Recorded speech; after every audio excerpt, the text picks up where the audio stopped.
To me, the debate we've had over the past 12 years about how we as a society responded to 9/11 has not been fierce enough. And I don't think we've asked many of the right questions.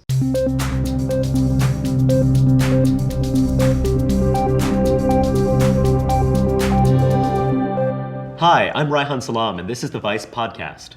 I'm joined today by Jeremy Scahill, a correspondent for The Nation, an independent journalist, and also figures prominently in Dirty Wars, a new film that is in theaters now. It is riveting, it is disturbing. You will watch it, you might enjoy it, you will certainly learn something. Jeremy, thanks very much for joining me. Hey, thanks, man. It's great to be with you. Jeremy, you have worn many hats in your young life, and independent journalist is not the first of them. So as you were coming of age, is it issues surrounding terrorism and national security and war that first motivated you, or was it something entirely different? No, I mean, actually, I wanted to be a teacher. I discovered I wasn't a very good student myself, so I had some bumps in the road there. But I'm from Wisconsin, and I got involved at the University of Wisconsin-Madison with a social justice struggle in the mid-'90s over the rights of homeless people on the campus, and decided that I wanted to leave school. My plan was to come back, but I hitchhiked from Wisconsin out to DC, and I moved in at this big homeless shelter called the Community for Creative Nonviolence. And a lot of what I was doing there was taking care of veterans, trying to help them apply for benefits and fill out paperwork. And I ended up hearing this radio show with this woman, Amy Goodman, who's the host of Democracy Now! And I started writing her letters saying, I'll walk your dog if you have a dog, or I'll, get you coffee or clean your windows. I mean, I wanted to do anything to be a part of it, and I had never thought about being a journalist before. But the idea that there was someone who was a journalist who also seemed to care deeply about the impact of our policies domestically and abroad, for some reason really resonated strongly with me. And I felt like, wow, I had seen a light. I wanted to be a journalist. So the University of Wisconsin, it's a big campus. You've got certain thousands of students, most of whom are not seized with a passion about homelessness. But of course, there were a few other kids. And what was it about you and those other students who were taken with this that drew you to these folks who were marginal, who were mostly neglected? I mean, I think part of it is like how I grew up. I grew up in Milwaukee in Jeffrey Dahmer's neighborhood, and both my parents are nurses. My dad had been at the Catholic Worker, the Catholic pacifist lay movement in the late 60s, early 70s. He lived with Dorothy Day, the founder of that movement, and had traveled to Cuba on the Venceremos Brigade. And I wouldn't say that my parents were activists, but we definitely grew up in a household with a social justice mission. And my dad is a very religious guy. And you didn't rebel against it by kind of wanting to carry around a briefcase as a 10-year-old. Yeah, no, I was not Alex P. Keaton or anything like that. I don't recall ever wearing a bow tie, except maybe in some kind of a weird Halloween thing with my brother. But we grew up in a place where I knew early on who Malcolm X was and Martin Luther King, and James Baldwin was really influential on my thinking and the way that I saw the world. And there were books that were around the house. But no, I didn't rebel in that sense. But I definitely think my views of the world and what it means to be in community with other people was shaped by who my parents are. So you mentioned that several of the homeless people on campus had been veterans. Yeah. And so that's something you knew. You got to know their stories, I assume. Did you find that affecting at the time? Yeah, was that definitely. Something you explored a lot? I mean, I remember thinking, I remember going to the Vietnam War Memorial when I was living in Washington, D.C., and seeing all the stuff that people would leave there. And I don't come from a military family. That's not my background at all.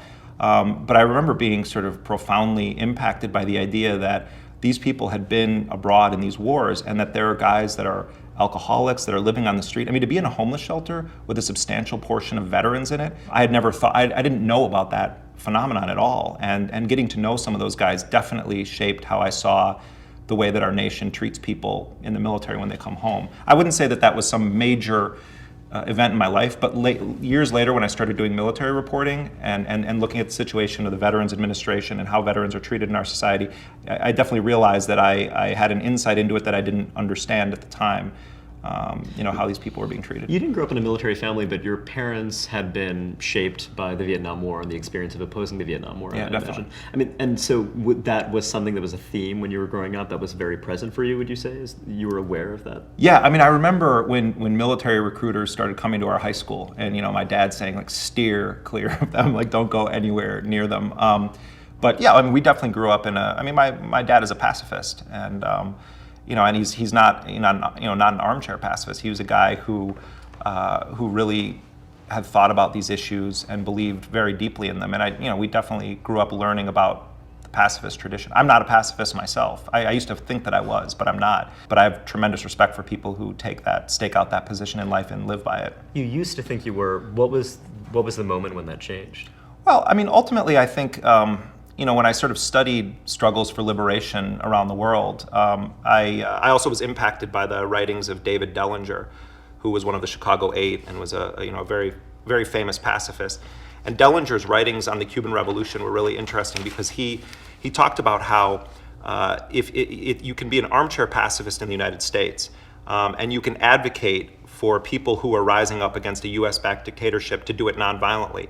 But if you're not willing to go down there and stand alongside them without weapons when they're fighting against an entrenched military backed by the United States, then it's not actually a principle. In other words, if you're going to oppose revolutionary violence or violence of rebels trying to overthrow an oppressive government, then you have to have a solution for how they should be resisting it that also includes you putting some skin in the game. And so it was looking at specific examples of people in revolt around the world and saying, how can I advocate being a pacifist and say that those people also should not be taking up arms to resist an oppressive or repressive government? I mean, that's true. That's a debate that endures to this day, I think. So it's about engagement to some degree. The idea is that, kind of not merely to be engaged by paying attention and telling these stories, but also being engaged by, to some extent, celebrating combatants. I mean, sort of for defending themselves, as you might see it. Well, it's more. I mean, I would say that I'm reluctantly not a pacifist. I mean, I personally don't like guns, and I don't like violence as a solution to anything, micro or macro, in the world. But I think one of the things that I've learned in traveling around the globe is that people that sort of on the left or in the anti-war crowd can also be extraordinarily arrogant with the way that they view the struggles of others. And part of what I've tried to do in my journalism is to tell the story of those people who live on the other side of the barrel of the gun that is U.S. foreign policy. And I think it's very easy to use terms like collateral damage to describe people that are killed in a drone strike somewhere in pursuit of one or two bad guys killing 5 or 6 people that had nothing to do with them other than being related to them or being in the wrong place at the wrong time. Part of our role as journalists should be to go to those places and put a human face on it.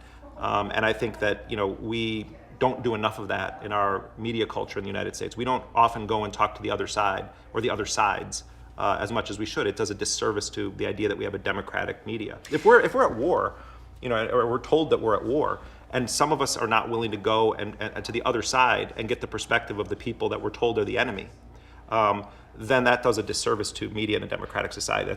That's one of my main motivating factors in life, is being someone who will go and listen to people that if we don't go there, their voices aren't going to be heard. I think that definitely comes through in the film, this project of trying to humanize and trying to complicate some of these stories. When you think about the story of Anwar al-Awlaki, the way that it was relayed in much of the U.S. media is just simply that he is a figure who is a leading figure in a military organization, yet much of his complicated backstory. And we'll return to that, but the one thing I wanted to ask you is, in order for you to do your work, and you're someone who, very publicly, very clearly has views about the national security state and what have you, you still need to get people to trust you.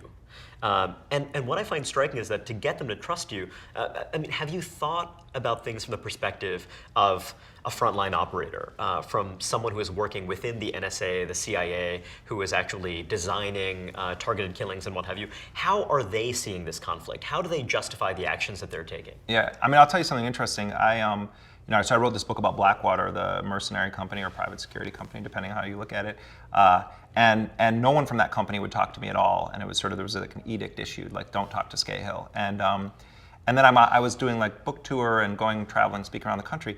And in numerous places, I would have these guys that were clearly sort of special ops guys that would be kind of lingering around afterwards, and they'd come up to me and say, listen, man, I don't agree with almost anything that you say politically, but you were right about those guys, And I started to meet guys from within the special operations community who had very little in common with me, but they didn't like Blackwater. And I pride myself on not being a dick to people. And I think that a lot of those guys thought that I would be an asshole. Very rare.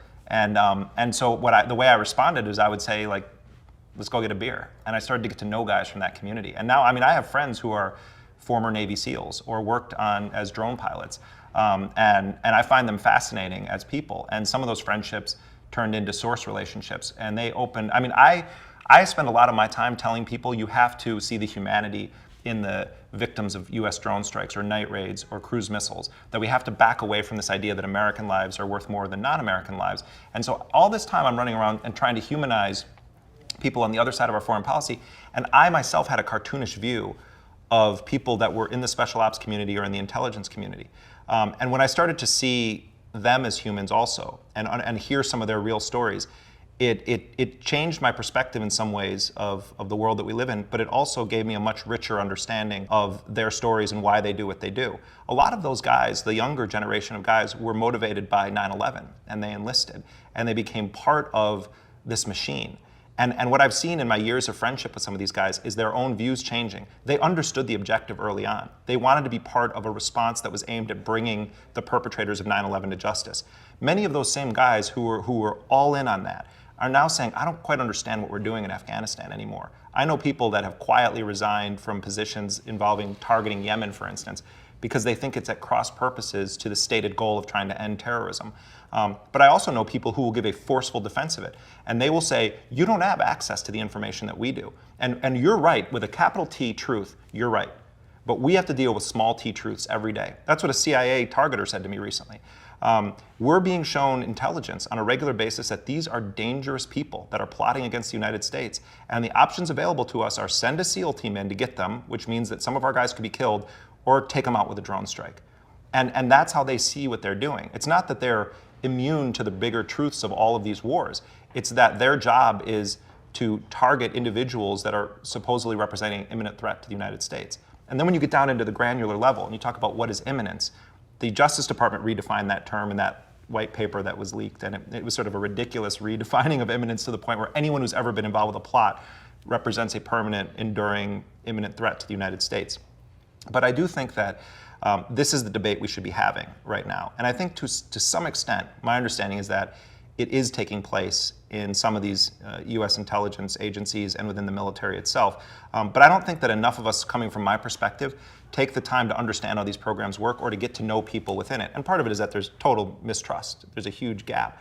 But I try to be a person who is consistent. I want to be the same person I am in private as I am in public. And I will say to people, I know you and I see the world differently, but I promise to quote you accurately and more importantly, to put your quotes in the proper context. One of my proudest moments after the book came out was when I got a text message from one of my sources, who's someone that I argue with all the time. And he said, I just read every reference to me in the book, and I have to say that I am so pleased that you accurately portrayed my position. To me as a journalist, that's a big deal, because it's someone who I don't agree with who was saying to me, I think you were fair to me in your book. And I try to be that way, whether I'm talking with a tribal leader in Yemen or a former Army Ranger. I try to get it right. Even if they disagree with my analysis, I try to make sure that I'm accurate in how I portray people and that I'm fair to them. One thing I find very striking, there was a debate, as you know, about whether or not to pursue a surge strategy in Afghanistan. And it seemed to many outside observers that the president was very ambivalent about this. And the reporting on the internal debate was that Vice President Biden and a number of other figures within the administration felt that, let's go for target raids, let's rely on special operators, and let's do that rather than have a heavy footprint. And it seems interesting because, okay, so you either have a very heavy footprint and sort of kind of send in more troops and establish more security in that way, or you have a very light footprint. And so, one of the debates for the people who said we should have a heavy footprint is that we'll have better intelligence, that we'll create more real, enduring security. The other view, the Biden view, seemed to be that, well, gosh, that's not really our job. Primarily, our job is to identify people who are potentially threats to U.S. interests. We kill them. What's interesting is that, that's not exactly a left-right debate, but it was a big versus small debate, and it seemed as though a lot of progressives in the national security community, or what counts as progressives in the national security community, were people who thought that the Biden strategy, that's the better way to go, that's the lighter way to go. Yet Dirty Wars is really about that lighter strategy, that smaller strategy. I think that the Biden strategy, if that's what we're calling it, won the day in terms of what official U.S. policy became. The surge in Afghanistan was, I think it was sort of disastrous. I think it subjected a hell of a lot more American troops to being killed. It gave the perception that the U.S. was attempting to occupy Afghanistan. And I think that when the U.S. ends up leaving, the reality is the Taliban are going to be in control of a significant portion of that country. There are going to be areas that, because the U.S. went in, are better off. There's no denying that. As someone who's opposed to the U.S. Involvement in Afghanistan, I know that there are parts of Afghanistan where life is better for people because the Taliban were expelled from their territories. But there are other areas of Afghanistan where the Taliban is the indigenous power and where they are actually wanted. They don't exist in a vacuum. So we surge all of these troops there, and I think we ended up making the situation worse. What's happening globally is that President Obama has really doubled down on the idea that JSOC, the Joint Special Operations Command, and the Targeted Killing Program, these aren't just the implementers of a policy, it's become the policy. The idea that you have small teams of special operations forces that can intervene in countries around the world to conduct at times operations like the Bin Laden raid, or at other times to join with French military forces in a campaign in Mali or in Somalia against al-Shabaab, and that you're going to rely on the technology of the drones. You're going to have covert operations being run by both the military and the CIA, that you're going to work with foreign militaries, gives a much lighter footprint to a much larger global campaign. And I think that one of the enduring legacies of Obama's counterterrorism policy is that he has streamlined a system where assassination, they don't like to call it this, but where assassination is a central component of what is called U.S. national security policy. The idea you can kill your way to victory. You can preempt terrorist attacks, you can engage in pre-crime, and you're going to try to minimize the deaths of your own soldiers or the maiming of your own personnel. And I think that's been received in a very popular way among many liberals. He sold them on the idea that this is a cleaner way of waging war. And it was what Biden was advocating from very early on. In a way, I'm struck by how radical the position you're advocating is, in the sense that, very simply, to simply say that we're going to treat American lives, we're going to weigh them the way we're going to weigh foreign lives. In a way, it actually addresses the very foundations of our kind of a nation state, our kind of a democracy. And I say that because, when you're talking about this light footprint versus heavy footprint debate, I mean, sort of the obvious question is, well, gosh, what about the third option? I'm stating what the positions are. That's not my position. Oh, no, I understand that. I understand that. I have a totally different position. Yeah. And I think that your position, correct me if I'm wrong, seems to be, perhaps we shouldn't be in Afghanistan at all. I mean, rather than debating about heavy footprint versus light footprint, we're not thinking about this third option that is that a fair characterization of your view? Yeah, I mean, I think, first of all, when you're targeting people whose identities you don't even know, against whom you may not even have evidence, these so-called signature strikes, or the incredibly poor intelligence that leads to so many botched night raids, if you don't step back and say we need to rethink what we're even doing here, you're the one that's whistling past the graveyard. I don't mean you. I mean those in power. As an American, going to multiple countries and hearing in different languages the same sentiment, which is that I used to think of America in a totally different way until the drone strike happened or until the night raid happened. I mean, I really did get a clear sense that we are making more enemies than we are killing terrorists. I think we've reached a point with the drone program where there should be a moratorium on drone strikes. Regardless of if you support them as a smarter way of waging war or not, is irrelevant to me, just on the basis that we don't know how many people we've killed, the identities of many of the people that we killed, and if they've even had a connection to terrorism. If we're not doing an analysis of the potential impact to global stability and our own national security from our own actions, taken in pursuit, supposedly, of confronting a terrorist threat, then we're not participating in the democratic process. We've just ceded the sort of conscience to those in power. Champions of the drone strategy will say that, look, the alternative to the drone strategy are raids, interrogations, and what have you. I disagree with that. I think the alternative is to stop doing it. We don't think creatively in this country about our foreign policy. There's almost no new ideas in warfare. There's just new technology. All the ideas we've seen, counterinsurgency, all this, it's all been recycled from different wars and studying of different wars. My position may sound like a radical one, but I actually think it's a sensible, pragmatic one, which is that I believe that our own national security policy is degrading our national security. And I think you could make a nationalist argument, although I'm not a nationalist, I think you could make a nationalist argument as to why this is bad for America. Because if you're giving people an incentive, the drone program is a tremendous propaganda value for Al-Qaeda in the Arabian Peninsula, for Tehrik-i-Taliban in Pakistan. We are effectively aiding the groups that are organizing terrorist attacks against the United States. At the end of the day, I think that policymakers need to step back and look at what the actual impact has been. I think they're living in la la land when they say things like, oh, only a small number of civilians have been killed. I mean, those of us that are journalists working on the ground in those countries just know that it's just a fraudulent claim. I don't think the president It's is. partly a is matter of trying- how being a combatant is defined to some degree. Oh, Right? you're absolutely correct. I mean, we have a policy now where anyone who's a military-aged male that's killed in a drone strike is just posthumously declared either a militant or a terrorist.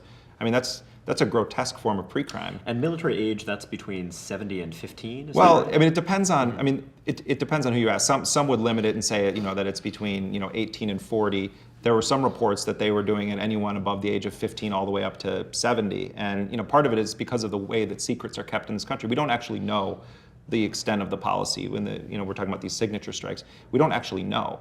And in the case of American citizens, the American people are not aware of what one would do to end up on a kill list, short of being indicted, charged with a crime. I mean, how does someone, what gets you on the kill list? We don't actually know the answer to that. But to be very crude about it, if I'm dropping a bomb from You an be F-16, crude? if I'm dropping a bomb from an F-16, it's a 500-pound bomb, and the number of potential civilian casualties is enormous. Now, what defenders of the drone program will say is that, look, this is a grenade-like weapon, and you can hover, and so you can make more precise determinations as to who you're killing. Right. So, I take your point about how, look, another scenario is that we just stop intervening in this way. But, can you see the idea that the drone, by virtue of being a scalpel as opposed to a machete, that Oh, can I mean, do on some good in a itself? technical level, the blast radius from a missile fired from a Predator drone or a Reaper drone is much smaller than, for instance, a cruise missile, and that's part of the debate that people have is like which is less likely to incur huge civilian deaths as a result, or collateral deaths, whatever they want to call them. But I would turn it around on you and ask you this. So if we're talking about a declared war that the United States is in against a uniformed military, and there are bombing raids, that applies to what you're saying. You're dropping that 500-pound bomb, civilians die in war. We all know that. How would you set the standard, though, for when the U.S. has the authority to go in and bomb targets in Yemen or Pakistan? What is the standard that should be applied there? Is it that the threat is imminent against the United States? Is it that these are just bad people? Is it that there's chatter that indicates that they're plotting with someone in the United States to do an attack? What is the standard that you would sort of use to say, you know what, I believe that the United States of America has a right to send an F-16 over to bomb these people, or to send a Predator drone to take them out? That's part of the debate that I think we're not actually having in this country. See, what I would assert is that when we do this in Pakistan or Yemen, and we are attacking people that are not engaged in imminent plots, maybe they're trying to plot against the United States, but it's not like a sniper pointing a rifle at a crowd of civilians and you say, oh shit, what are we going to do? You don't run to go get an indictment of this person, and go through the courts to have permission to take him out. You'll try to take him alive, and if necessary, you'll shoot him to prevent him from killing all these innocent people. And that's often the scenario that's presented to the American people by Democrats and Republicans alike. If we don't do this, they're going to hit us. There's very little evidence to suggest that many of the people we've killed represented an actual imminent threat to the United States. So for me, the question is, how do we deal with those people who might be engaged in a plot? Do we fast forward straight to the death penalty? Or do we say, let's try to indict these people and to bring them to justice? And if that's not feasible, then the United States has all sorts of options available. But since when did non-imminent threats become a trigger for a U.S. drone strike? Daniel Byman, a professor at Georgetown who is an advocate of drone Yeah. strikes, recently observed that in Mali you had a document that was passed among jihadis which said, do not appear in an open field, Right. Do not engage in any wireless communications of any kind. Right. Don't go to a wedding or a funeral. Right. And so, what's interesting about that is, and I think that from the perspective of the advocates of drone strikes, is that, well, this means that they are paralyzed, they're crippled. It's far more difficult for them to organize in opposition to plan terrorist strikes and what have you, simply because you've actually made it so tentative. You've made them so fearful of death from above. And I think that they would see that as a big win, because but you don't think that that's necessarily true. Look, I actually think that if you look at how 9/11 was organized, a lot of the actual planning for that happened in Europe and elsewhere. I think that presumes that the most devastating plots against the United States are taking place in rural Pakistan or rural parts of Yemen. I think there are very sophisticated terror networks that understand how, in general and sometimes in specific, how the U.S. national security apparatus operates. And I think that may be true to an extent in those countries. But I actually think that, we live in a borderless world right now when it comes to terrorism and the U.S. response to it. And I think that we have an outdated strategy for confronting terrorism. So, maybe that's true. But I also know that in Pakistan and Yemen, mothers are using drones as the boogeyman and saying to children, think about how devastating this is. Saying to children, if you don't behave yourself, we're going to send the drones. And kids see the drones, and their parents are saying to them the same way that, that parents through history make these kind of threats against kids about who's going to snatch them in the night. That's devastating. Can you imagine growing up as a kid and you've got this ominous sort of phantom in the sky that has this hum like a lawnmower, and your parent, and you know that it fires missiles, and your mom is saying, if you don't stop beating on your brother, the predator is going to come and take you out. Here's another way to think about it. So, when you're talking about where are these plots actually hatched, and let's say they're not necessarily hatched in Mali or Yemen, although that could be debated. But we're not necessarily going to have a very fine-grained sense of what's going on inside people's brains.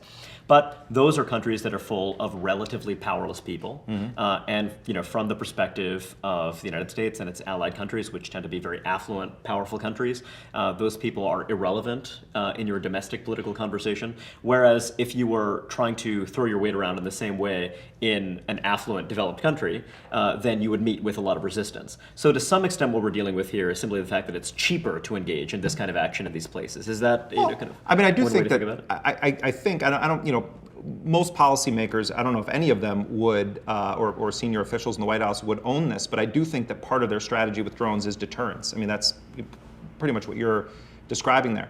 But my point about this is that even if you accept that has had some success, that there are people afraid to assemble or to get on their phones or on the internet for fear that they're going to be tracked and taken out in a drone strike, you still have to examine the impact of that policy. I told you the story about kids being afraid of drones and their moms threatening them. What of this generation that's growing up in the kind of drone world in Pakistan and Yemen, what are they going to make of the world or of the United States? What's going to motivate them? Revenge is a powerful force in the world. That really is my fear at the end of the day, is that in destabilizing some of these countries and in giving people an actual incentive to want to strike back at the United States, we're undermining our own stated goal of trying to take out these terror networks. It's not that there aren't terrorists plotting. There are very real thugs around the world who would love nothing more than to blow up a plane full of American citizens. We've seen evidence of those plots. I've been in areas controlled by Al-Qaeda in Yemen. I know these people exist. For me, the question is, how do you deal with them? And I think that we've totally abandoned any notion that terrorism is a crime. And it is. Terrorism is a crime. So how do you deal with a crime? Do you just start bombing people? When Jahar Tsarnaev was taken into custody in the aftermath of the Boston Marathon bombing, you heard these calls for him to be treated as an enemy combatant. Some people said he should be sent to Guantanamo. I think we're operating out of fear in our society, and I think it's so contagious. And I think we've allowed those in power to get away with tremendous grabs against our civil liberties, but also our collective morals. And so for me, it's what I'm trying to do is to sort of encourage a more sober discussion about what the real facts are, which is why I said there should be a moratorium on the drone strikes. It's not because I don't think there are dangerous people around the world. It's because I think that we're running at cross purposes to what we say the goal is. One thing I find, so this is something I find terrifying. The lethality of our weapons is going up as the cost of our weapons is going down. And so when you think about drone strikes, relative to raids, assassinations, interrogations, Guantanamo, there's enormous pressure to reduce the number of detainees, to shut down the facility, even though, kind of that keeps being pushed further and further in the future. But, then it creates a situation in which, well, gosh, it's cheaper for us to kill people, or it's less problematic for us to kill than to detain. And it seems that this is driven by technological change. So it's not, our drones are getting better, they're becoming more lethal over time, perhaps they're becoming more precise. But again, when they're operating in spaces that are generally not seen by American journalists, they're not relating to Americans' way of life. But, I wonder, how do you actually restrain that capacity for violence when it becomes so attractive to people in power? Well, look, we can't even have, the discussion you're trying to have is impossible to have in this country because of secrecy, because of hyper-classification. If if we have a president, a popular Democratic president, Nobel Peace Prize winner, constitutional lawyer by trade, who is asserting that he doesn't have to provide any evidence whatsoever that an American citizen was involved with an actual active plot against the United States before ordering his execution by drone, to me, that's outrageous. We have a right as citizens of this country to be presented with evidence against us before we are given the death penalty. And that has not happened in several cases. But I also think it applies to non-Americans too. What you're saying, or what those in power are saying, presumes that all of these people actually are engaged in imminent threats against the United States, and that the only choice we really have is to take them out by zapping them from the sky. I reject that fundamentally. I am open to the idea that I'm wrong about some of these cases, but I want to see the evidence. Well, part of what I'm saying is also this. But you're right about the technology issue. Drones make it easier. You can have someone sitting in a trailer in the southwest of the United States, operating a craft with missiles on it that bombs Pakistan or Yemen, occasionally Somalia, certainly Afghanistan. And they get in their car at the end of the day and drive off that base past a sign that says, "Buckle up, this is the most dangerous part of your day." It makes it far easier. The toys have become somewhat cheaper, the toys of war, and you don't have to risk American lives. Of course, it makes it much easier to say, yeah, I'll authorize that, when you aren't going to have to call the families of the Navy SEALs who got killed, trying to take down someone in Kandahar. And I think that's what I find interesting, because look at it this way. And I'm sure you've heard this from some of your erstwhile friends and allies, you're President Obama, you come into power. Let's say you decide, we're going to make some kind of radical revision to our policies, you leave Afghanistan in large numbers, etc. And then something happens somewhere. Some Americans die somewhere in a way that can be plausibly or even semi-plausibly connected to something that happened in Afghanistan. To some degree, I think we're dealing with a kind of cover your ass dynamic. Oh, no in question. which you've made a large commitment, and then the idea of changing that commitment in a visible, meaningful way suddenly opens up this enormous political risk in a society in which I would argue there are very few people who would want to increase their risk even ever so slightly of death by terrorism, as opposed to doing this thing that's actually having these very long-term effects, or as opposed to killing people who are frankly, who can't even be understood, whose lives are so radically different. I mean, you're traveling in Afghanistan, you're traveling in Somalia and Yemen. These lives are unrecognizable to Americans and other people. And so, it's sort of hard. So when you say, gosh, you are in danger, and that danger will increase, maybe it'll increase by an imperceptible amount. I would reject that. I would reject that we know that to be true.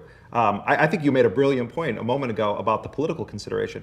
I think Rahm Emanuel and all those guys early on, the president's political advisors in the first term, the first couple years of the first term, I think the way that they saw it was this. Obama had very limited foreign policy experience, no military experience. He's being briefed by Admiral William McRaven, the commander of JSOC, Stanley McChrystal, who ran JSOC for the entire duration of the Bush era and then became the head of the war in Afghanistan, David Petraeus, one of the most powerful military figures in modern American history, and then all of the heads of the various intelligence agencies in the US, all saying there are hundreds, if not thousands, of concurrent threats against the United States on any given day. People wanting to blow up airplanes, attack embassies, poison water supplies, blow up public transportation systems. And if we don't hit them before they hit us, there will be an attack on American soil against the American homeland. And I think that the president and his national security team basically bought into the idea that we need to kill these people before they kill us. Rahm Emanuel and those guys, I think we're looking at a one-term presidency if any of those things came true. And so I think that that's part of what shaped the policy, was political considerations. But to the second part... And of course, they would say, look, we have important domestic missions to accomplish. There are new frontiers in social justice we want to advance. We are definitely better than the other guys. Because of that, and that's obviously their view, so to some extent, they will consider this entirely justifiable if it actually redounds to their political benefits. Look at how pathetic Mitt Romney looked in the foreign policy debate with Obama. It's like, I almost felt bad for the dude, except because of what he did to his dog Seamus. I can never feel bad to him, but bad for him. But Romney basically just had to say, oh, I would be like Obama, except more Obama-ish than Obama on foreign policy. I mean, they had to go into Dingbat Christmas to find stuff about him not being a citizen and the kind of dog whistling and all, because he's better at their game than they are. Somewhere I imagine Cheney, between shooting friends in the face and fly fishing, chuckling about the Obama presidency and saying, Obama actually cleaned this up so that it can continue. And I think at the end of the day, that really was the reality. The next time a Republican is in office, many of the key parts of the program from the Bush-Cheney era are going to be kept in place. So do you imagine that any president, any imaginable president, let's say Hillary Clinton wins in 2016, will any imaginable president say, you know what, I'm actually going to take the political hit because I think that this will redound to the long-term benefit of America's image in the world, because this will reduce the number of civilian casualties of the children of shepherds in the Fatah, in Pakistan, and sort of in Yemen. This will be a little bit easier on them. They'll be a little bit less fearful of the United States, and this will have some... Can you imagine any... No, they wouldn't win. I mean, first of all, they wouldn't win, and it wouldn't be allowed. And I don't mean it wouldn't be allowed because there's a cabal of people pulling the strings behind it. I just think that that would be out of sync with the majority of Americans' view of the world. First of all, it wouldn't be a viable campaign. Even though I do think that there's legitimacy to those ideas. To me, at the end of the day, if we don't get huge corporations out of our electoral process, nothing is fundamentally going to change in our society. We're always going to produce candidates that are in some way or another bought and paid for by big corporate interests. But with this issue in particular... I'm talking about this issue in particular, too. So the one thing about this issue in particular, but it does seem to flow from the fact that empathy across international borders is kind of limited. Whether or not it's almost non-existent. I mean, it's almost non-existent. But it's not corporations that are responsible. No, for that, but I was answering your question about would a candidate rise up. I mean, I think, look, at the end of the day, you have to be an American exceptionalist to win the presidency of the United States. And Obama. How do you define that? How do you define an American exceptionalist? I think at its core is the idea that that American lives are worth more than the lives of others around the world, and that the United States, at the end of the day, is not bound by any international laws or conventions if it believes that it is defending its own interests. And U.S. interests under various presidents can be defined very broadly. And I think we saw this adventuristic presidency of Bush, where U.S. interests were stretched beyond imagination. The idea that the United States had to go into Iraq, first of all, the fraudulent claims about WMDs, but then they tried to make the case that U.S. interests were at stake because of Saddam Hussein remaining in power. So I think American exceptionalism means that the United States is not held to the same standards as other nations around the world when it comes to international rules of law and order. The United States refuses to ratify basic conventions on the kinds of munitions that can be used in warfare. We continue to use cluster bombs, which almost every nation on earth has agreed should be banned. The United States continues to use cluster bombs, and they're horrible anti-personnel weapons. So the idea that you would have an American president that would stand up and say, you know what, when U.S. forces engage in war crimes, we'll allow them to be prosecuted at The Hague. Good luck with that campaign. When that was proposed, when the idea was proposed in the 90s when Clinton was president, that the U.S. would actually recognize an international criminal court.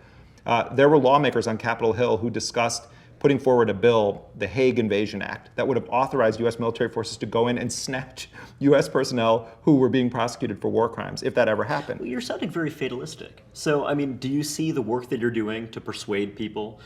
Do you see this as a generational project? Do you see this as something where, over it's a very long war. period of time? It's a long war. I mean, I think if you and I were sitting down 5 or 10 years ago, I may have thought or pretended that I actually had a set of solutions as to how to change this. What I'm hoping for in the projects I'm working on right now is to make a dent in the debate. I think we have a rare opening right now because the president gave his address on counterterrorism and on targeted killing, because of the Rand Paul filibuster of John Brennan's nomination. This is out in the open in a way it hasn't been for quite some time. And so I see it as one of those rare moments where we actually can have a real discussion in this country. To me, the debate we've had over the past 12 years about how we as a society responded to 9/11 has not been fierce enough. And I don't think we've asked many of the right questions. I mean, the core question for me, and I keep coming back to it because I do think it's an essential one, is our national security policy making us safer or is it degrading our security? That to me is a starting point on this, because from that stems all sorts of investigations. In a way, though, when you put it that way, it makes the choice seem relatively easy. And what I want to know is this. There are a lot of folks, the political scientist John Mueller is one of them. There are many others who have, at the margins, and I think slowly been changing the conversation by saying things like, hey, wait a second. peanut allergies kill more people than international terrorism. And it's interesting because these views, there was a time when they were totally unacceptable, and you Right. see them creeping more and more toward the mainstream, and partly that could be the distance that we have now from 9/11. So what if you were to say, yes, we have to accept some degree of risk. That is part of living in a free society. And any politician who's going to tell you that we're going to be able to eliminate these risks is lying to you. I agree with you. So, I wonder, so would you be willing to say that, look, we should not engage in these practices, even if it meant some increase in risk? Well, first of all, I think that our current practices are increasing our risk. That's part of the point here. It's not just that, so I don't accept that it's a zero sum, that we're sort of starting from a position where the current policy is keeping us safe and I'm the ones attacking it and saying, oh, we should be made less safe so that we don't do these things. But that's why I'm asking. Sort of for the sake of No, I know you are. argument. I'm trying to respond. Yeah, of course. It's not you directly. I'm saying this is something that people say. Yeah. So I don't start from the position that this is keeping us safer. And so maybe that's, maybe it's because I'm speaking a different language. But I've been to these countries on the ground, and I'm not just, speaking from my couch. I think that when you go on the ground, That was a very polite way to put that, by the way. Okay. Please. Right. We do have a lot of people from the 83rd Chairborne Division, who are pontificating about the way things should be in the world, and they don't know jack. They are embedded in their on the internet, in their in their living rooms, and so I'm not speaking from a position of this is theoretical politics. I actually think that we are increasing our likelihood of being attacked because of our policy. But that to me is that should be part of the debate. And I don't think there are many people on Capitol Hill that reflect that school of thinking. In fact, I think that on issues of U.S. national security, we don't have a real debate. The Democrats have been largely out to lunch during the Obama era, and then the Republicans, with few exceptions, are basically the crazy parade on this stuff, where it's, Benghazi was the second coming of 9/11. I'm one of the few people on the left who actually believes that there has not been a thorough investigation into what happened in Benghazi.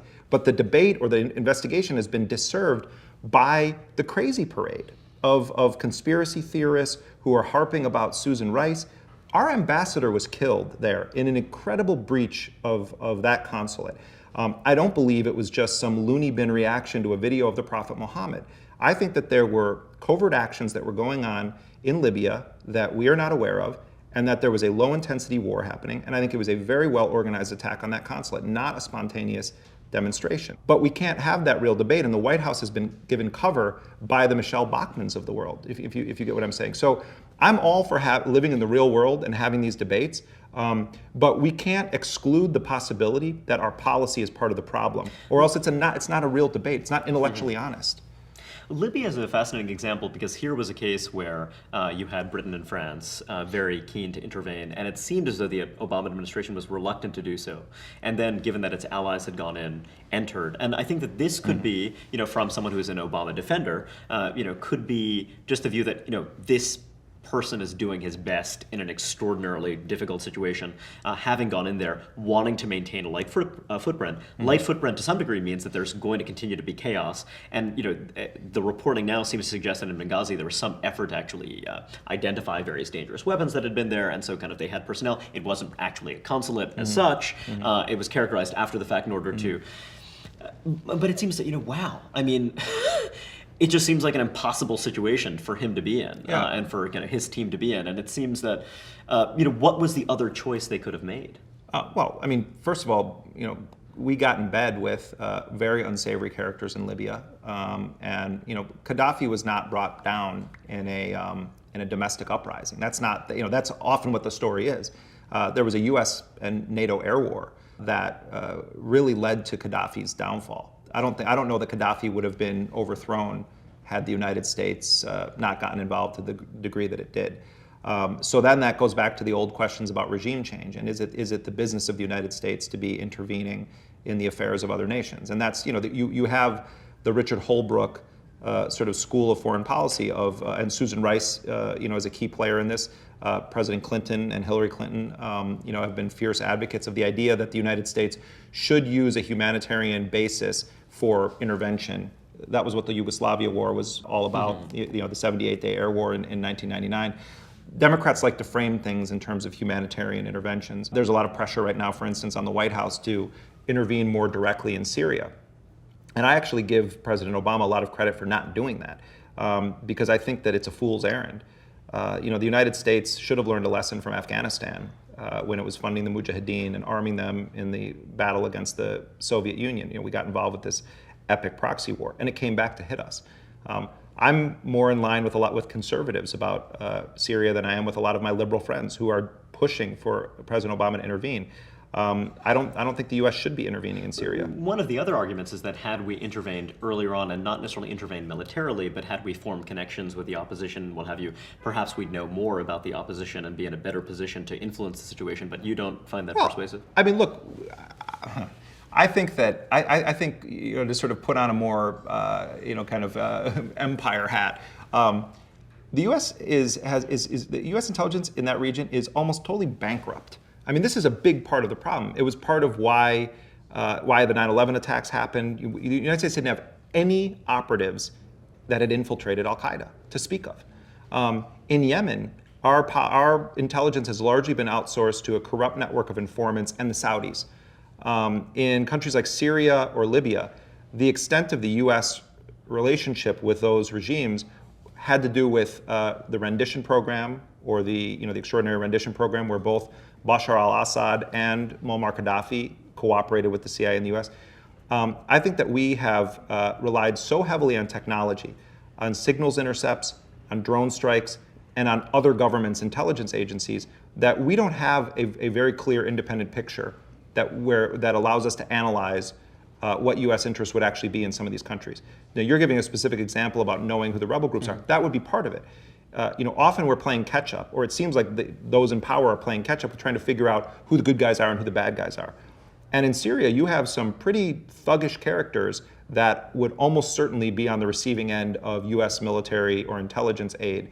And so that's something that the president would have to look at very carefully. John McCain has been cowboyish about this, and on his little trips into Syria and elsewhere. I mean, in calling for the U.S. to be more directly involved with arming these groups. I mean, I would suggest that he look more closely at the history of what the U.S. did in Afghanistan. I do think it's a model. There's an interesting dynamic in humanitarian intervention. So you have a group of people who've historically been oppressed, let's say in South Sudan. You have the Janjaweed militia and what have you. And then, kind of when you have a group of people, killing, the Janjaweed exactly. And then when you have a group of people fighting back against those who are kind of killing and oppressing them, when you have a real conflict, then suddenly you draw international attention. So, you could have, or when you look at Kosovo, for example, I mean, sort of this was Kosovar Albanians had been oppressed in a variety of ways. And then when you have the KLA engaging in armed conflict, then suddenly it becomes an international issue. Well, suddenly I was there, you draw right? attention. And so it seems like this perverse dynamic in which the only way to draw attention is to take up arms. You draw attention, then you have some outside intervention. But I mean, part of what you seem to be saying is that the powers that be, the most powerful states, they need to exercise a certain kind of restraint, because what happens is that you have this conflagration, you have this conflict, we go and deal with the conflict, then the public turns away. So again, you have slaughter in Syria, the public is fixed on it. What do we do about this because it's appearing on the news? And then, you do something about it, then you turn away. And during that period when you turn away is when all kinds of chaos is potentially unleashed, or you engage in these practices, which again, using the technological tools at your disposal, you engage in these practices that engender more hatred and resentment. So what you're saying is that initially we need to engage in this restraint to be able to turn away. Is that a fair characterization? Well, no, I mean, I actually, I'm much more of an isolationist. I mean, I would go far beyond that. I don't think that it's the business of the United States to play cop of the world, and I also don't think that we've proven ourselves to be an honest broker in many of these conflicts. Look, you bring up Yugoslavia. I mean, I was there. I covered that war. It was a 78-day bombing campaign. There was covert and overt assistance to the Kosovo Liberation Army, and the way that it was portrayed was that there was genocide against the Kosovo Albanian population. When I was on the ground, I mean, I think a tremendous amount of the killing by Serbian paramilitaries and Serbian forces in Kosovo happened after we started bombing. It gave Milosevic's forces air cover to go in. So, and part of that story hasn't fully been written. I mean, Milosevic was a murderous thug. So were the leaders of the Kosovo Liberation Army. One of the heads of it, Agam Ceku, was a war criminal who was supported by the United States in the previous war in the Balkans. The whole thing is a big mess and it's complicated. But the reason I'm bringing this up is because when President Clinton was making the case for why the U.S. should be involved on a humanitarian military level, military humanism, in Bosnia, that same period, the U.S. was dumping weapons into Turkey, selling the Turkish government weapons and providing them with military assistance that was being directly used to mass slaughter Kurds. Just systematically murdering Kurds with U.S. weapons. So how can we, on the one hand, say, well, we're going to intervene here to stop this mass slaughter, and then at the same time, we're going to be providing weapons to a government that is using our munitions to murder ethnic minorities within their own country? Our credibility is nil in the Arab world right now on this issue. Look at Syria's neighbor, Iraq. That is a country that we helped to utterly destroy with the invasion and occupation. We caused a mass exodus of Iraqi refugees into Syria, which is part of the story there.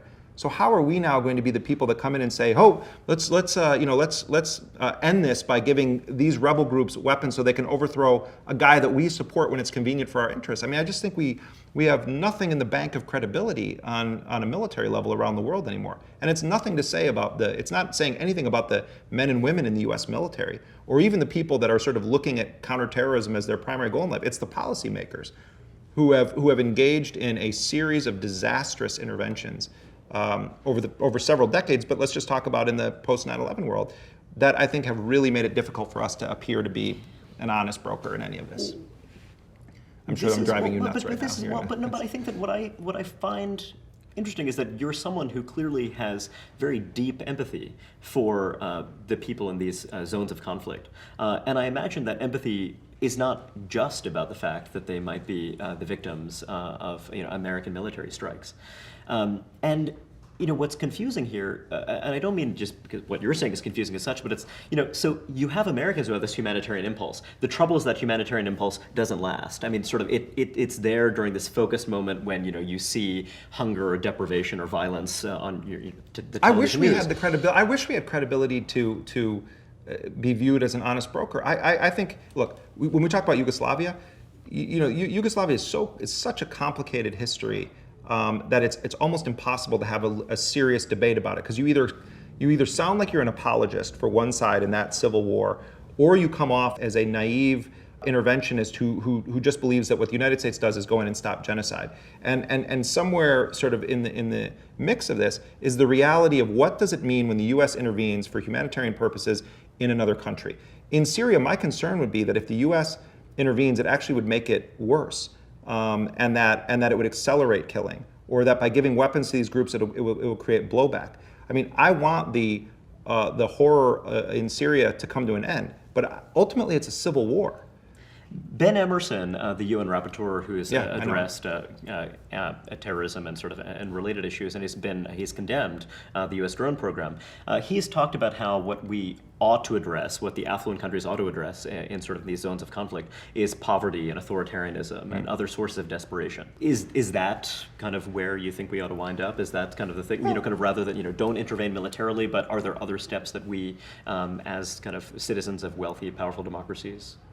Yeah, I mean, it would require reimagining our role in the world. I mean, I would love to be a citizen of a nation that was actually perceived around the world for credible reasons to be about using the force of our morals to undermine despots and dictators. I just don't think that we are in that position right now. I think President Obama had a real opportunity when he first came into office to not fully, it's such a cliche to say hit the reset button, but to tilt the policy in a different direction, or at least the rhetoric emanating from the United States. And to a degree, he did that. But largely, I think the message that's been sent by his presidency is that it doesn't matter much who is in power in the U.S. The U.S. military policy is going to remain sort of static. I'll give you a concrete example. When I was in southern Yemen talking to tribal leaders and asking them about various leaders of Al-Qaeda in the Arabian Peninsula, and they were saying, look, we see these guys all the time. They go to restaurants, they go to the mosque. We see them all the time. Your drones can't ever find them. They seem to find all sorts of villagers to hit, but they don't find the leaders of Al-Qaeda in the Arabian Peninsula.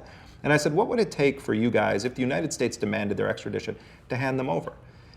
And almost all of the tribal leaders I talked to said, if you stopped sending the drones and you actually started funding projects in our areas that were about schools or water purification, helping us with our civilian infrastructure, you would give an incentive to local people to say, we don't want these parasites in our community. I think we've undermined our own possibility of bringing people to justice because we've fast forwarded to the military response. So those kind of direct contacts, whether it's tribes in Yemen or Pakistan, or in a good faith gesture saying, we're going to give these nations a chance to hand these individuals over who we've indicted because we have evidence that they're involved with terrorist plots. And if they don't, then you can go back to the drawing board of this stuff. We haven't even tried it since 9/11. It's almost non-existent, the law enforcement approach to it. But yes, I do think that those kinds of people-to-people ties would be far more profound in their impact than going straight to the military solution or arming of rebel groups. Jeremy, you've written very movingly about the targeting of journalists around the world in the course of the war on terror. Can you tell us a bit about that? Yeah, I mean, record numbers of journalists have been killed in the past few years, and most of them are unfamous journalists. They're not Americans.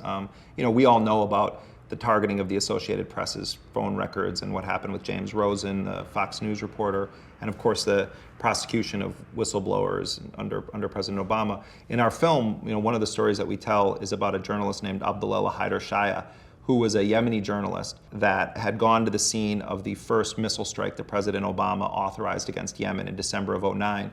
And at the time, the United States was concealing its role in that bombing, and the Yemeni government had taken responsibility for this strike.